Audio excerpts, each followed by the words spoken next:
सर्वांना रामकृष्ण हरी. गोपाल यात्रा कंपनीद्वारा आयोजित दिनांक 1 जानेवारी 2024 ते 8 जानेवारी 2024 पर्यंत श्री क्षेत्र द्वारका ते श्री क्षेत्र गिरनार आयोजित केलेल्या यात्रेमध्ये अनेक यात्रेकरू सहभागी झाले होते.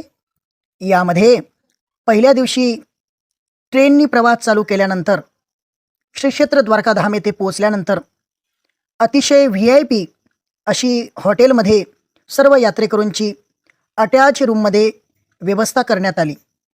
तर सर्वांनी महाराष्ट्रीयन भोजनाचा आनंददायी असा प्रसाद ग्रहण केला. सर्वांचे समुद्र स्नान संपन्न झाले. तेथे सर्व यात्रेकरूंनी बोटिंगचा आनंद घेतला. अशा प्रकारे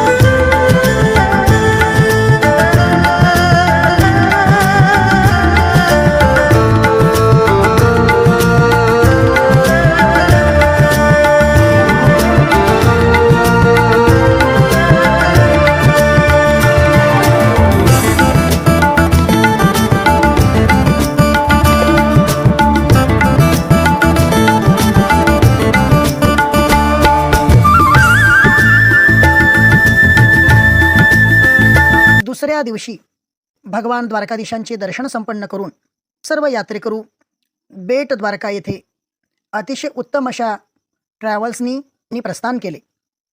बेट द्वारकेमध्ये भगवान श्रीकृष्ण परमात्म्यांनी जी द्वारका निर्माण केली होती ती समुद्र महाराजांमध्ये समावित झालेली असल्यामुळे तेथे जहाजांनी जाण्याचा आनंद घेतला.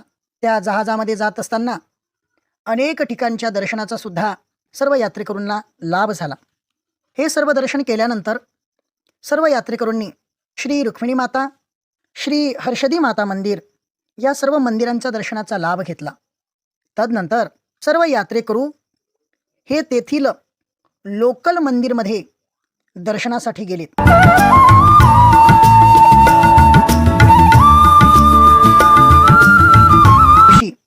श्री क्षेत्र सोरटी सोमनाथकडे ट्रॅव्हल्सनी सर्व यात्रेकरूंचे प्रस्थान झाले.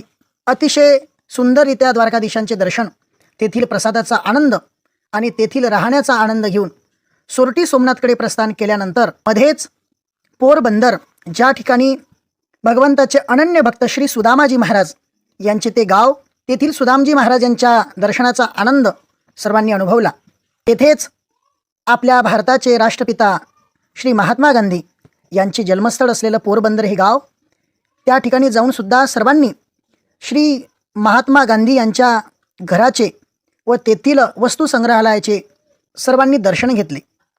पुढे भालुका तीर्थ, जिथे भगवंताला अंतक्षणाला बाण लागला अशा भालुका तीर्थाचे सोरटी सोमनाथ, त्या ठिकाणी संस्थांच्याच भक्त निवासामध्ये अतिशय उत्तमरित्या VIP व्यवस्था सर्व मंडळीची करण्यात आली. सोरटी सोमनाथाचे दर्शन घेऊन आणि समुद्र महाराजांचे दर्शन घेऊन सर्वजण अगदी तृप्त झाले. पुढल्या दिवशी ट्रॅव्हल्सनीच सर्वांनी प्रसादाचा आनंद वगैरे घेऊन सर्वजण श्री क्षेत्र गिरनारकडे प्रस्थान झाले. पुढे गिरनारला गेल्यानंतर अतिशय उत्तमरित्या सर्वांची व्यवस्था करण्यात आली आणि दुसऱ्या दिवशी सकाळीच सर्वांनी रोपवेचा आनंद घेतला. श्री क्षेत्र गिरनार पर्वताला 10,000 पायऱ्या आहेत आणि ते 10,000 पायऱ्या चढणे शक्य नसल्याने रोपवेमधून म्हणजे उडण खटुल्यामधून सर्वांनी अंबिका मातेच्या मंदिरापर्यंत हा रोपवेचा आनंद घेतला. पुढे 5,000 पायऱ्या चढून ज्या ठिकाणी भगवान श्री दत्तात्रयांची तपस्थली असलेलं हे गिरनार पर्वत, त्या ठिकाणी सर्वांनी जाऊन आनंद घेतला आणि प्रसाद ग्रहण करून अगदी सर्व मंडळी आनंदाने न्हावून निघाली. पुढे परत 5,000 पायऱ्या उतरून या रोपवेमधूनच सर्वजण परत आपल्या निवासाच्या स्थानी आलेत. सायंकाळी गिरनार येथील जे काही लोकल मंदिरे आहेत त्या ठिकाणीही सर्वांनी दर्शनाचा यात्रा आटोपून जुनागड रेल्वे स्थानकामधून सर्व यात्रेकरूंचा परतीचा प्रवास सुरू झाला. आणि या परतीच्या प्रवासाला लागल्यानंतर जे यात्रेकरू या यात्रेमध्ये सहभागी होते अशा अनेकांनी यात्रेबद्दल आपल्या आनंददायी प्रतिक्रिया दिल्या. आपण त्या सर्वांनी ऐकाव्या आणि आपणही या आनंददायी प्रवासामध्ये कधी ना कधी योग आल्यानंतर श्री गोपाल यात्रा कंपनी अकोलाद्वारा आयोजित या आनंद गोपाल यात्रा कंपनी महाराष्ट्र अकोला जिल्हा गेली 1 जानेवारीपासून सुरुवात झालेली यात्रा ही द्वारका, बेट द्वारका, नागेश्वर, गोपी तलाव, इतर पोरबंदर, सोमनाथ आणि आज गिरनार यात्रेचा समारोप या ठिकाणी सर्वांच्या आग्रहास्तव हरिभक्त बालाजी योगेशजी महाराज खवले यांनी दिलेल्या सूचनेनुसार आपली ही यात्रा आजपर्यंत या ठिकाणी सुखरूप यापर्यंत पोहोचलेली आहे. आपल्यासोबत बरेच यात्रेकरू आहेत. त्यातील जी यात्रेकरू मंडळी आहे ते आपलं मत व्यक्त करत आहेत की या यात्रेमध्ये आल्यानंतर कसं वाटते, व्यवस्था कशी आहे, त्याबद्दल त्यांचं मत आपण ऐकूया. श्री सुधीर भाऊ विरखडे.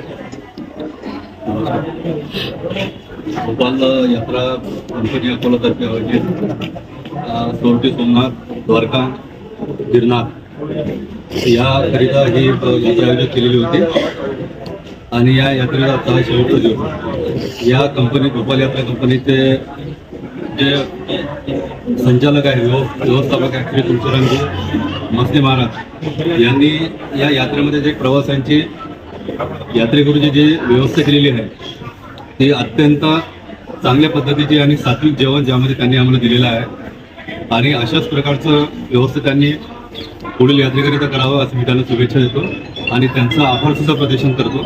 नमस्कार.